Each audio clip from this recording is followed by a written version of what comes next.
Exercice 5 en statistique. Imaginez par exemple que vous engagez un certain nombre de travailleurs pour construire une petite maison et que vous attribuez des salaires différents à ces travailleurs. On va dire par exemple que celui-là, vous lui donnez un salaire de 800 euros. Son ami ici dans le coin, vous lui donnez la même chose, 800 euros. Celui-là qui est très agressif, on va lui donner 1000 euros pour le calmer. Celui-là aussi, on va lui donner 1000 euros. Il faut se méfier des apparences. Celui-là est très sympa, très calme. On va lui donner 200 euros. Pareil pour celui-là, on va lui donner 200 euros. Et ce dernier-là, on va lui donner 500 euros. Voilà notre exercice.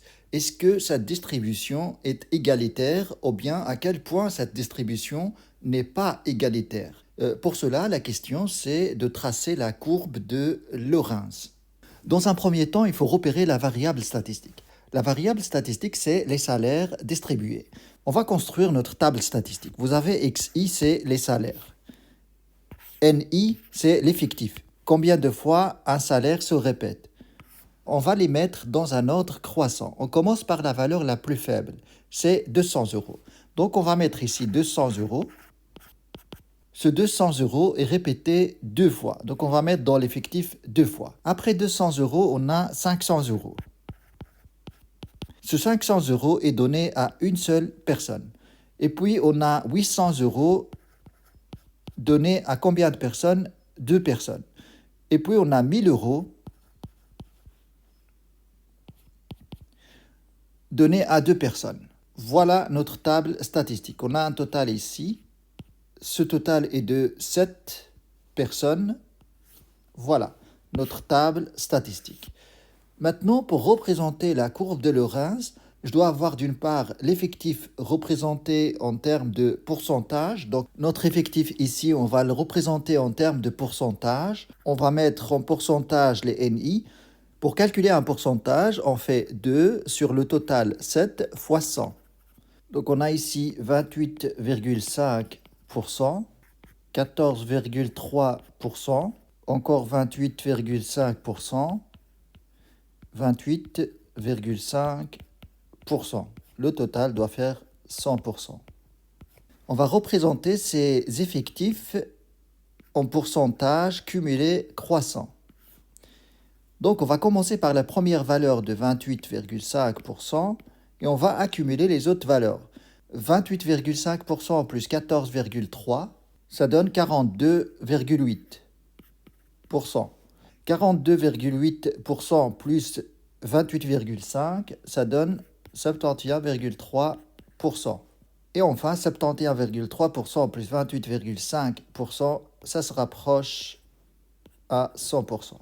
Voilà une première colonne pour représenter la courbe de Lorenz. Maintenant, on va représenter le salaire en pourcentage. Notre salaire, c'est quoi en fait? C'est XI fois le nombre de fois qu'on paye ce salaire. Alors, 200 euros, on l'a payé deux fois. Donc, ça fait 200 fois 2, ça fait 400. 400 euros ici. 500 une fois. Ici, c'est en euros. 800 payé deux fois, ce qui fait 16 000 euros.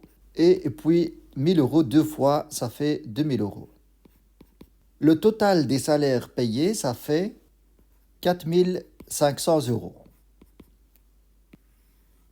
On va représenter ça en pourcentage. Notre XI fois NI, on va le représenter en pourcentage. La première case, c'est 400 sur le total de 4500 fois 100, ce qui donne 8,9% approximative. Là, on a 11%. Là, on a 35,6%. Et là, on a 44,4%. Le total doit faire 100%. Maintenant, on va représenter le cumul de ces pourcentages dans un ordre croissant. C'est bien ce qu'on va représenter pour la courbe de Lorenz. On va représenter ici les XI en pourcentage cumulé croissant. Le premier pourcentage, c'est 8,9%, plus 11, ça fait 19,9%, plus 35,6, ça fait 55,5%. 55,5% plus 44,4%, ça fait notre 100% ici. Donc pour la courbe de Lorentz, on va représenter cette colonne-là sur l'axe des ordonnées. Je vais garder que les colonnes à représenter, donc je vais prendre celle-là, je vais la mettre à côté ici. Je supprime toute cette partie-là pour mettre un peu d'espace. Donc ça, c'est l'axe de la population, c'est l'axe des abscisses. Alors ici, on a notre population, c'est les salariés ou bien les travailleurs, population, qu'on va représenter en pourcentage cumulé croissant. Et là, on a notre salaire représenté également en pourcentage cumulé croissant. On trace la droite qui représente une distribution égalitaire des salaires. Donc cette colonne, ça représente la population et cette colonne représente les salaires. Pour la population, on va représenter 28,5%. Là, on a 10%, 20%, 30%, donc 28, ça devrait être ici.